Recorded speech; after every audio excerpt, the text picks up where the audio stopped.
There were 11 questions from Ancient India in UPSC Prelims 2026. And if you think they were just about basic facts, you are in for a reality check. Let me be very honest, I have never seen ancient history for UPSC as tricky and lengthy in the past 20 years. Today I am giving you the complete answer key for all 11 questions. But more importantly, I am showing you the 3 specific questions where UPSC shifted the pattern entirely. If you got these 3 wrong, your entire 2027 strategy needs to change. Let us break down the full paper. Starting with question 1. Hi, I'm Rahul Tajnekar, your own UPSC mentor and coach, director of Rahul Sir's IAS Academy Nagpur and author of the book Ethics, Integrity and Aptitude, an ultimate guide to score 160 plus marks in GS Paper 4. I have appeared for the UPSC interview 3 times, and over 14 years, I have guided hundreds of aspirants through this journey. I have gone through every single Ancient India question from UPSC Prelims 2026 paper. And what I found explains exactly why so many aspirants found this section confusing. Let us get into it. Before we begin the answer key, one quick context. Ancient India had 11 questions in this paper, that is 11 out of 100. And the general expectation among serious aspirants was that ancient history would be manageable. NCERTs plus standard sources should be enough. That expectation was wrong this year. UPSC went deeper, UPSC went more specific, and UPSC tested something that most aspirants simply do not practice. The ability to draw inferences from historical evidence, not just recall historical facts. That shift is the entire story of ancient India in UPSC Prelims 2026. I have taken questions from set A, now let us go question by question. Question 3. Pali text and coins. On screen now. Take a look. Comment below. What did you mark as your answer? The answer is option C, both statements 1 and 2. Here is the analysis. Statement 1 says, Pali texts contain the first definite references to coins. Kehbna, Nik, Kans, Kaknika. This is correct. Pali literature, particularly the Jataka tales, contains the earliest literary evidence of coins in ancient India. Statement 2 says, this literary evidence is corroborated by archaeological evidence of punch-marked coins from many sites, most of them made of silver. This is also correct. Punch-marked coins, predominantly silver, have been found at multiple Gangetic Plain sites and are considered the earliest coins of India. The question then asks what these two statements together are associated with: emergence of urban life or transition to money economy. Both statements together point to the transition to a money economy. Option C, which is option 2 only in the question. Wait, let me be precise here. The question asks which of the following: 1 only, 2 only, both, or neither. The Pali coin references and the archaeological punch-marked coin evidence together represent the transition to a money economy, not merely the emergence of urban life, which is a broader process with multiple indicators. The answer is option B, 2 only, transition to money economy. Now, why was this a trap question? Because most aspirants would have immediately associated coins with both urban life and money economy and marked both. But the question asks what these two specific statements about literary and archaeological coin evidence are associated with. Coins are specifically a monetary phenomenon. They directly evidence money economy. Urban life is evidenced by settlement patterns, craft specialization, trade. Coins are one element, not the defining evidence. The precision of the question is the trap. This is what I mean when I say UPSC is testing inference, not recall. If you have any other explanation in mind, let me know in the comments. Question 5. Jainism 4 forms of existence. On screen now. Comment below. What did you mark? The answer is option B, Yaksha. The 4 main forms of existence in Jainism are Deva, Manushya, Tiryancha and Naraki, beings in hell. Yaksha are demigods in Indian tradition, but they are not one of the 4 gatis or states of existence in Jain philosophy. This was a straightforward question for anyone who had studied Jain philosophy beyond the surface level. The trap was Tiryancha, which means animals and plants, an unusual category that some aspirants might have second guessed. But Tiryancha is very much one of the 4 gatis. Yaksha is the answer, option B. If you have any other explanation in mind, let me know in the comments. Question 7. Place value system in India. On screen now. Comment what you marked. The answer is option A, 1 and 2 only. Statement 1. The earliest epigraphic use of the place value system is found in the Mankani plates from Gujarat, dated AD 595 to 596. This is correct. These copper plates are considered the earliest dated epigraphic evidence of the decimal place value system. Statement 2. In the 9th century, place values became general in inscriptions all over India. This is correct. By the 9th century, the decimal system with place values was widely used across Indian inscriptions. Statement 3. Place values have been found in Sanskrit inscriptions in Southeast Asia as early as the 7th century. This is incorrect as stated. While the Indian numeral system did spread to Southeast Asia, the specific claim about Sanskrit inscriptions with place values in Southeast Asia by the 7th century is not established by the same epigraphic evidence as the Mankani plates. Answer. Option A, 1 and 2 only. What did you mark? Let me know in the comments. This question rewarded aspirants who had gone beyond NCERT into the history of mathematics and epigraphy in India. This is not standard prelims preparation material. This is the depth shift I mentioned. Question 8. Harappan archaeological findings. On screen now. This is pattern shift number 1. Comment what you marked and stay with me because this question reveals exactly how UPSC changed the game today. The answer is option A, 1 and 2 only. The question gave 3 statements about Harappan findings and asked which inferences can be drawn. Statement 1. Wide occurrence of spindle whorls in houses but absence of spinning wheels suggests spinning was a laborious activity done at home. This inference is valid. Spindle whorls require manual effort and their presence in domestic contexts suggests home-based spinning. Statement 2. Weights and measurement scales with graduations discovered suggest the extent of scientific knowledge the Harappans possessed. This inference is valid. Standardized weights across geographically distant sites indicate a sophisticated measurement system, evidence of scientific and administrative knowledge. Statement 3. Houses built with baked bricks around spacious courtyards with their own wells, bathing platforms and large rooms suggest the emergence of a common property system. This inference is not valid. The architectural features described, individual wells, private bathing platforms, large private rooms, actually suggest private property systems, not common property. This is the exact opposite inference. Answer, option A, 1 and 2 only. Now here is why this is pattern shift number 1. UPSC did not ask you a fact about Harappa. UPSC gave you a set of archaeological observations and asked you to reason about what they suggest. This is historical analysis. This is source-based thinking. This is what historians do. An aspirant who memorized Harappan features would have known all 3 statements as facts. But an aspirant who understood historical reasoning would have caught the trap in statement 3 that private architectural features suggest private property, not common property. The shift is from memorization to analytical thinking, and this shift will only intensify in 2027. If you have any other explanation, let me know in the comments. Question 10. Rigvedic period irrigation. On screen now. Comment your answer.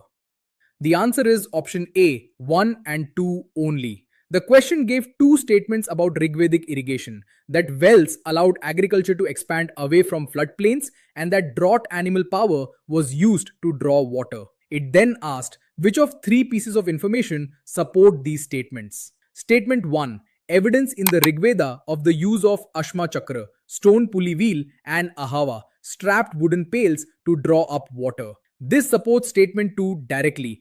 Drought animal or mechanical power for water extraction. Statement 2. Mention of implements like Parshu, Kulisha, axe and Datra, Shreni, sickle. These are agricultural implements, not irrigation implements. They do not specifically support either of the 2 main statements about well-based irrigation or drought animal power for water drawing. Statement 3.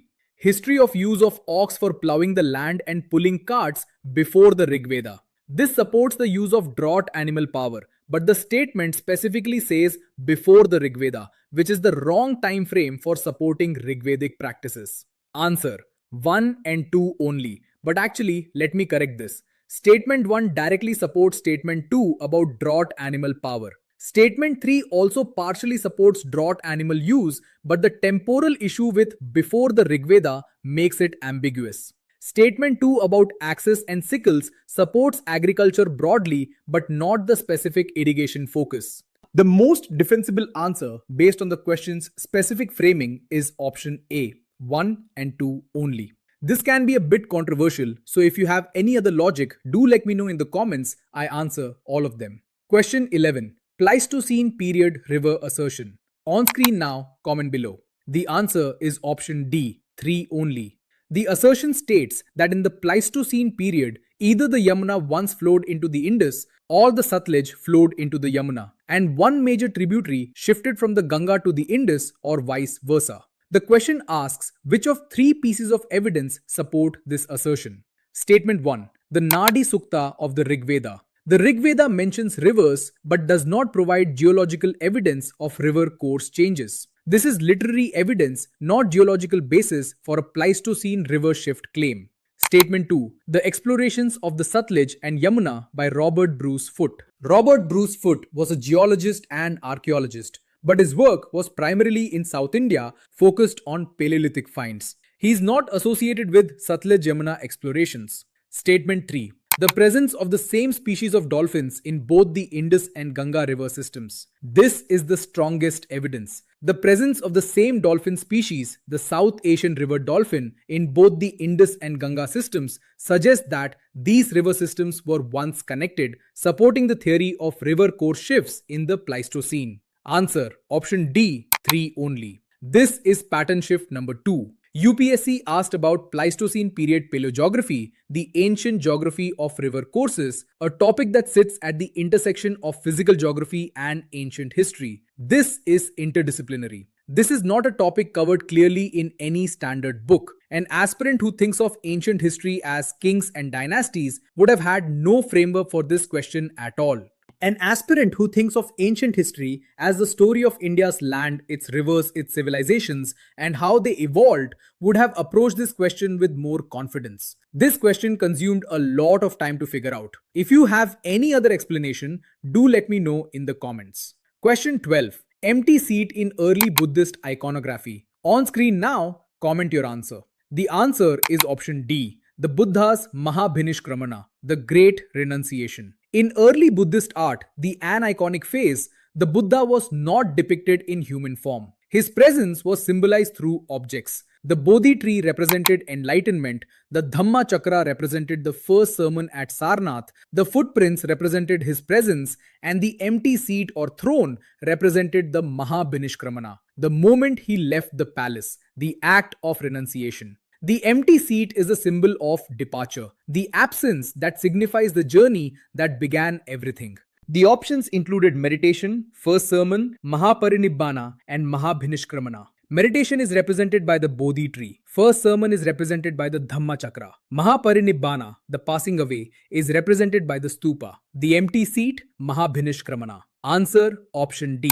What did you mark? This was a relatively easy question, yet a bit tricky. Comment what did you mark. Question 13. Ancient and modern river name pairs. On screen now. Comment your answer. The answer is option B, 3 and 4 only. Vitasta, modern name is Jhelum, correct? Asikni, modern name is Chenab. So pair 1 says Vitasta is Chenab. Wrong. Vitasta is Jhelum, not Chenab. Pair 1 is incorrect. Parushni, modern name is Ravi. Pair 3 is correct. Yavyavati, modern name is Bias. Wait, Yavyavati is sometimes identified as the Ghaggar Hakra, not the Bias. The Bias is identified with Vipas or Bipasha in ancient texts. Let me be precise here. Vitasta, Jhelum, correct? Asikni, Chenab. Pair 1 says Vitasta is Chenab. This is wrong.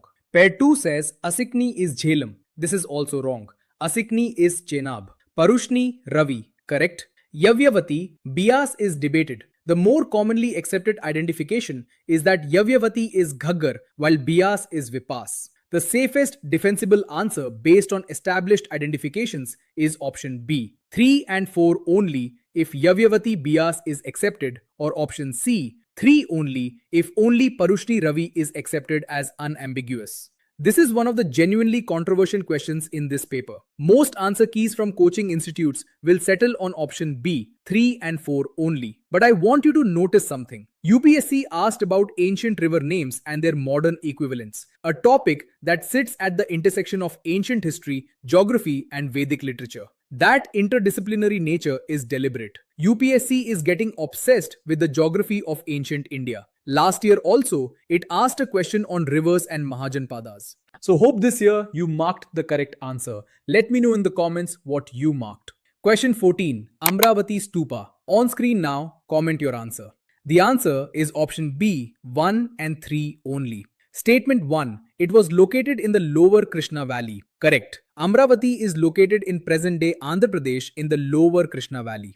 Statement 2. In India, it was next only to the Sachi Stupa in size. This is not established. The Amravati Stupa was one of the largest Buddhist stupas in India, but the comparative size ranking with Sachi is not definitively established in standard historical records.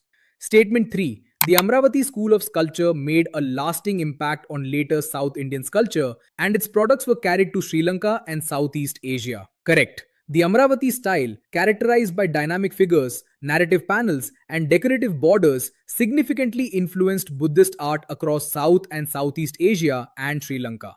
Answer: option B, 1 and 3 only. One thing is clear, that Buddhism is and always has been a dominant theme in UPSC Prelims. I always insist my students to do Buddhism in a little bit of detail. This year, Jainism was also included. By the way, what did you mark this year? Please comment. Question 15. Early historical Tamilakam kings and dynasties. On screen now, comment your answer. The question asks which pairs are not correctly matched. This is pattern shift number 3. And this is the question that most aspirants found hardest in the entire ancient history section. Sengutuvan Chera. This is correct. Sengutuvan, also known as the Red Chera or Chenkutuvan, was a famous Chera king celebrated in Sangam literature. Udyanjaral Chola. Let us examine this. Udyanjaral is a Chera king, not Chola. He appears in Sangam poetry as a Chera ruler. So this pair is not correctly matched. Nedunjalian Pandya. This is correct. Nedunjalian was a famous Pandya king,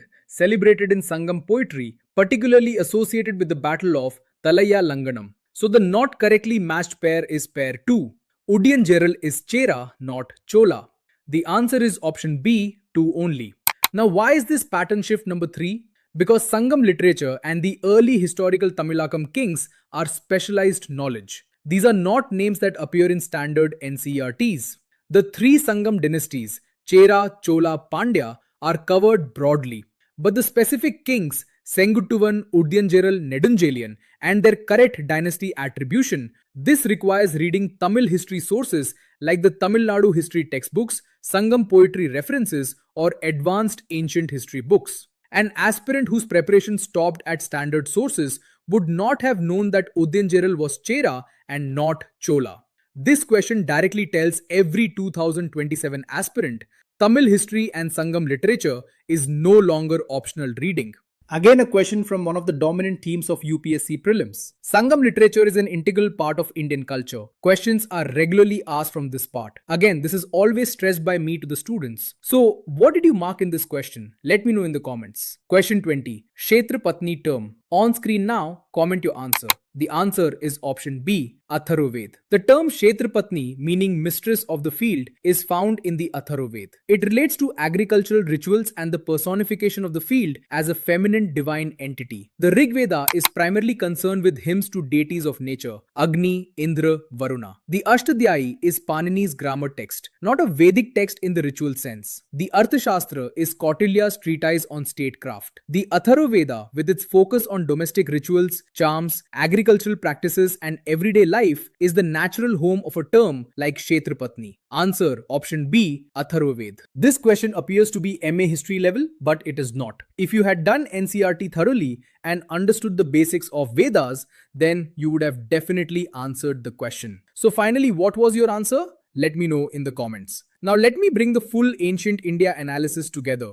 11 questions, 3 clear pattern shifts, and one overarching message from UPSC. Pattern shift 1. Question 8 on Harappan findings. UPSC moved from factual recall to inference drawing. The question was not, what did Harappans build? The question was, what do these specific findings tell us? Pattern shift 2. Question 11 on Pleistocene river courses. UPSC entered paleogeography, the ancient physical geography of India's rivers, a topic at the intersection of geography, geology, and ancient history that no standard book covers clearly. Pattern shift 3. Question 15 on Sangam Tamil kings. UPSC demanded knowledge of specific Sangam dynasty attributions, Chera, Chola, Pandya, at the individual king level, not covered in standard NCERTs, requires Tamil history sources.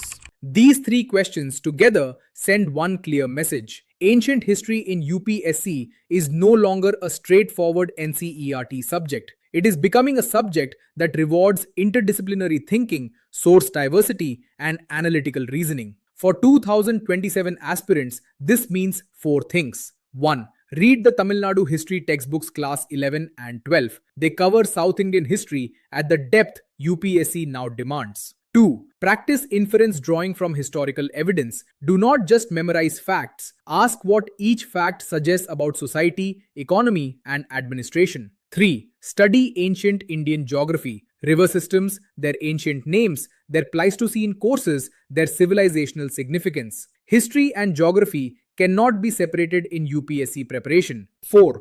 Go deeper into art and culture. Buddhist iconography, Jain philosophy, Vedic texts, and their specific content are being tested at a level beyond casual reading. Now, three things before you move on. Tell me in the comments, which of these 11 questions did you find the hardest? Write the question number and what you marked. I read every comment. And if you want a complete subject-wise preparation strategy for ancient history for 2027, a personalized roadmap that tells you exactly which sources to read, in which order, at which depth, book a one-on-one preparation strategy session with me. The link is in the description. Download our free daily current affairs app for structured UPSC relevant current affairs every day. Link is in the description. In the last video, I gave you the complete analysis of UPSC Prelims 2026, subject-wise question distribution, overall pattern analysis, and category-wise expected cutoffs. If you have not watched that, watch it right now. The link is right here. And in the next video, I am going to break down the modern history and art and culture questions from UPSC Prelims 2026. 5 questions from modern history, 5 from art and culture, and at least 2 of them will completely change how you think about preparing these sections. Watch this video next on UPSC Prelims 2026 Modern History and Art and Culture Analysis. I am Rahul Tajnekar. Understand the pattern, prepare with depth. I will see you in the next one. All the best.